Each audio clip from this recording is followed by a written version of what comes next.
All right, welcome back to another episode of Mr. King KMK.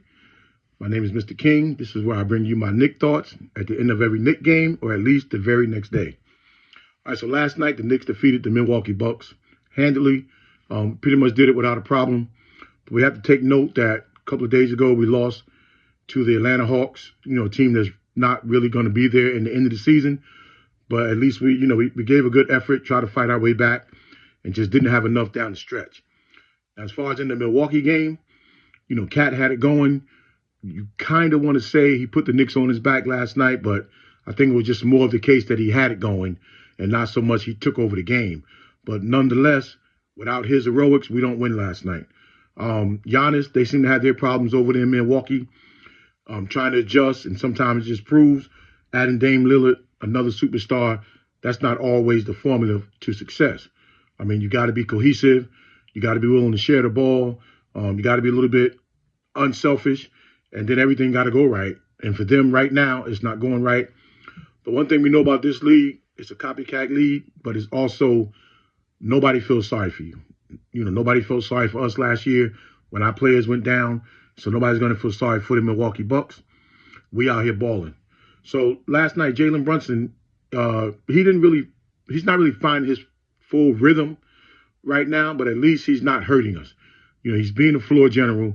His game is not like transition the way it was last year, and that's going to come when you add a guy like Cat, a big-time offensive player. It's going to be an adjustment because Jalen, his best productivity is when he has the ball to be able to do his thing, setting his man up. But when you got a guy like Cat and a whole lot of mismatches, you got to give him the ball. So there's no need to be concerned. It's just that in time, it's going to come for Jalen Brunson. And when he do, and the Knicks start to really click, we're going to be a hard team to beat. But just the whole thought of what Cat is doing, he's putting up some pretty big numbers, especially when we're making an effort to go to him. And we have to do that. We know Brunson is an all-star, but Cat is one of them guys. He has to have the ball. But also look at what our wing guys are doing. They rounding out into shape. Their defense is pretty stellar, but they're coming along.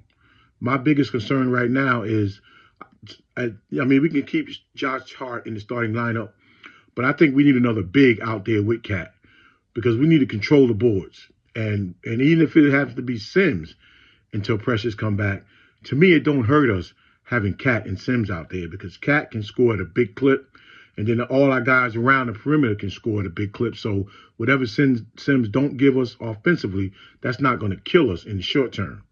You don't have to have five guys, averaging 20 points a game. That's not even a formula for success anyway. But we have to find a way to really control the boards. Josh Hart is still rebounding at a high clip, but sometimes we need a big guy in there just to keep them from knocking us around. And they're getting a lot of easy putbacks in a sense because we don't have another big body out there. And also on the offensive end, playing four wide, Josh is still getting his boards, but it's not the same. Like we're not dominating the offensive glass the way we did in the past, regardless of what the numbers will show. And another thing about our team, even regardless of what the numbers show offensively, individual players, the impacts on our team this year is going to be felt in the little things that we do. We know we got guys that can score. And we can get four guys scoring 20, but that might not be what got us the win. It's the other little things that we are continuing to do as time goes on. Deuce McBride is holding up his own as the primary guy off the bench, bringing the offense. We know Campaign is out. He'll be back. We know he'll be back soon, but we got to get more of a balance. I'm happy to see Matt Ryan finally on our roster. He got a little garbage time last night, but when he gets ready and find his stroke, he can get about 10 minutes a game. And in those 10 minutes a game, we got to be looking his way, during the double teams, and just let him keep the defense honest so we can move the ball the way it needs to be moved. Now, overall, with the Knicks, we're going to climb the charts. And you're looking at going into November, the schedule, it actually lightens up a little bit for us because we played a lot of our Eastern Conference foes, beginning of the season.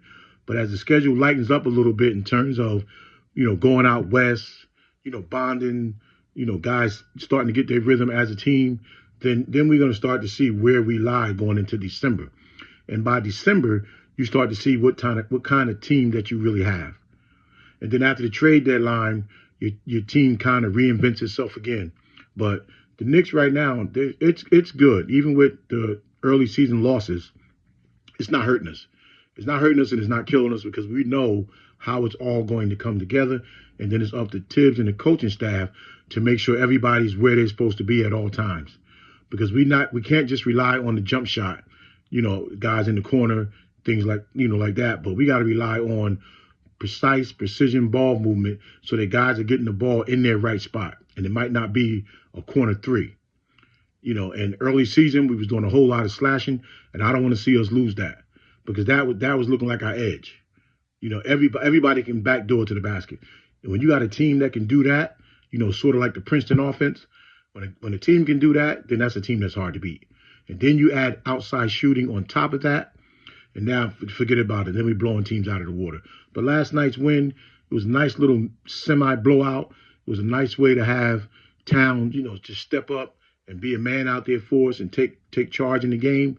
Again, it wasn't a put you on my back type of a game, but it was a type of game that if y'all need me, I'm here. And that's what he showed. He showed that, listen, y'all want to get out of this slump? Give me the ball. Give me the ball. If you cut, I got you. If whatever you do, but my man can't guard me. And I like that attitude that he brings. I like the unselfishness of the team. Jalen, knowing that he's struggling a little bit, is not affecting his overall game. He's still moving the ball. He's still trying to find the open man, and he's still trying to set up the next man. And that's what a point guard needs to do. Now, eventually, Jalen's going to start dropping 30 on a regular basis, and then teams just going to, they're going to be fearing to play the New York Knicks. But we in it right now. We doing pretty good.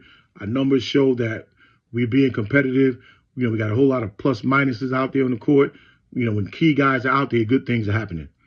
And I do like the fact that we're starting to get to rest guys at the end of the game, because one of the things that made us last year a hard competitive team is that we were 2.5 deep at every position before injuries.